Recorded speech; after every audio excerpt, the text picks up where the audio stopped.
Aïdjaman Lévi, troisième partie. Affirmation spirituelle et œuvre majeure. Woy bii di jàll dinaa leen ko traduiral. Gis dégg ngeen Aïdjaman moo ngi naan my darling I love you, ma chérie je t'aime. My darling I need you, ma chérie j'ai besoin de toi. Tu es mon soleil du matin et mon étoile du soir. Tu es la joie dans mon cœur. Je te sens proche quand même tu es loin. Tu es les battements de mon cœur.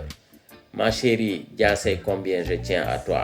Avec toi, je n'ai aucune peur à travers les tempêtes et les flammes. Tu m'élèves, tu me rends plus fort. Ma chérie, reste à mes côtés. Avec l'amour de Dia, nous tiendrons bon.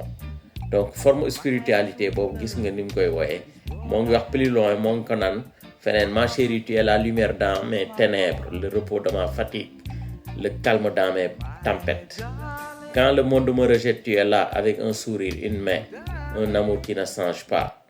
Ma chérie, tu es la chanson que chante mon cœur, la prière silencieuse que Dieu entend chaque jour, chaque nuit.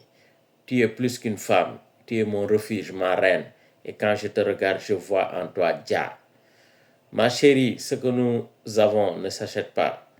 Ce n'est pas fait de mots seulement, mais c'est fait de fidélité, de vérité, de chemin partagé.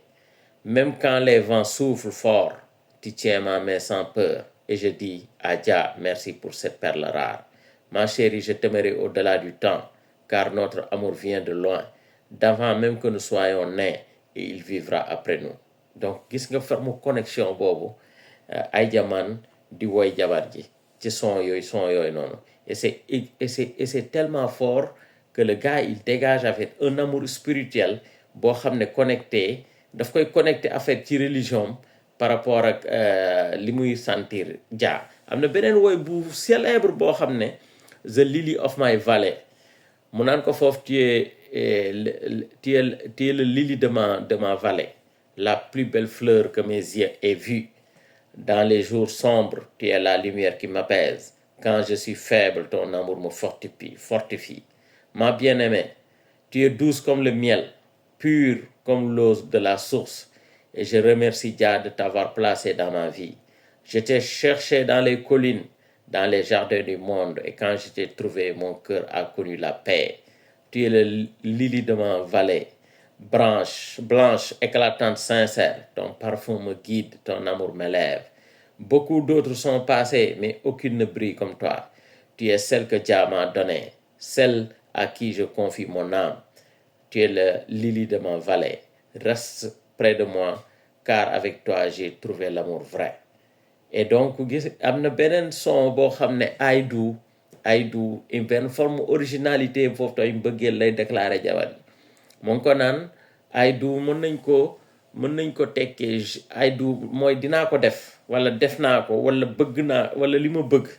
Donc xam nga anglais jamaïcain dafa xaw a dañu am ay formules yoo xam ne du anglais classique. moo ngi ko naan I do, je promets, je vais le faire, je promets de t'aimer pour toujours. Dans les bons comme les mauvais jours, mon amour restera inchangé. Mouni, je vais le faire, je le veux. Je veux te tenir là, mais quand la nuit tombe, et être ton abri quand le monde tremble, être ton sourire quand la vie pleure. Je le veux, marcher avec toi sous la pluie, te consoler dans la douleur, partager chaque souffle, chaque rêve, comme Dia nous l'a destiné. Quand je te dis que je t'aime, ce n'est pas juste un mot, c'est une vérité que mon âme chante, un pacte devant Dia. Oui, je le veux, être ton roi, ton ami, ton gardien, te respecter, te comprendre et ne jamais te laisser tomber. Je le veux, pour aujourd'hui, demain et pour l'éternité, car Dia nous a unis et je marcherai à tes côtés pour toujours. Donc gis nga c'est une forme de connexion, benn forme de déclaration d'engagement spirituel et amoureux avec benn dimension bu sacrée, fidèle devant devant le pacte de Dia. Donc gis nga am na yaa une autre chanson amoureuse et c'est vraiment original. Two sides of love, les deux faces de l'amour. Mooy ñaari côté mbëggeel yi moo ngi ciy wax mu naan jabar y a deux faces de l'amour. comme le jour et la nuit. L'une te fait sourire, l'autre te fait pleurer. L'amour te soulève, mais il peut te briser. Il peut être doux comme une sanchon ou dur comme la pierre. Tu dis que tu veux m'aimer, mais peux-tu supporter la douleur? Peux-tu pardonner l'autre quand l'autre te blesse?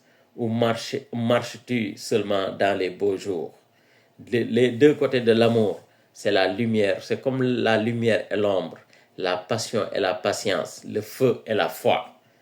Quand je t'aime, ce n'est pas juste pour les rires, c'est aussi les silences. Pour les tempêtes qu'on traverse à deux, ne cours pas après l'amour parfait. Il n'existe pas sans cicatrice. Ce qui est réel, c'est de rester même quand c'est difficile, car Dieu est amour. Et même lui a pleuré pour ses enfants.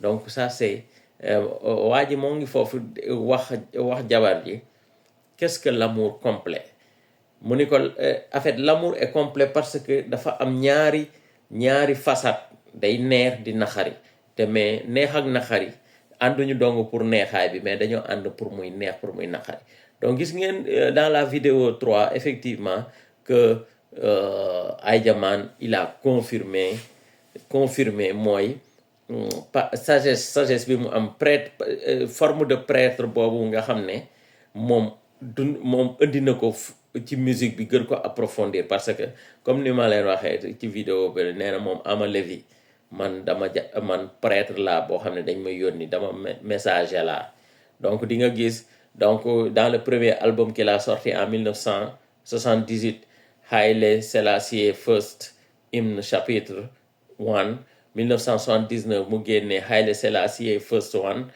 Hymne chapitre 2 1982 mu génne Tell It to the Children boobu prochaine vidéo bi dinañ ci wax ay son yoo xam ne parce que am na ci son boo xam ne c'est extrêmement même c'est d'actualité fi mu ne nii donc 1985 mu génne album Africa vidéo 4 bi ak vidéo 5 bi foofu la ñuy nekk dinañ ci wax lu bari parce que foofu effectivement daf ci woy lu am solo loo xam ne tey actualité la xam nga donc soo gisee am na Are We a Warrior xam nga donc waxoon nañ ko ci première vidéo yi donc l'originalité dans la prophétie de Aïdiamane comme nee na moom dañ ko yónni woy bu muy woy genre mission la ci moom donc loolu dañ ko koy moom moo ko wax parce que moom nee na ma musique est une prière chantée accompagnée par des chœurs xam nga bon style bi waxoon naa leen style bi ni mu koy dundee mais c'est ça en fait l'histoire de Aïdiamane donc Aïdiamane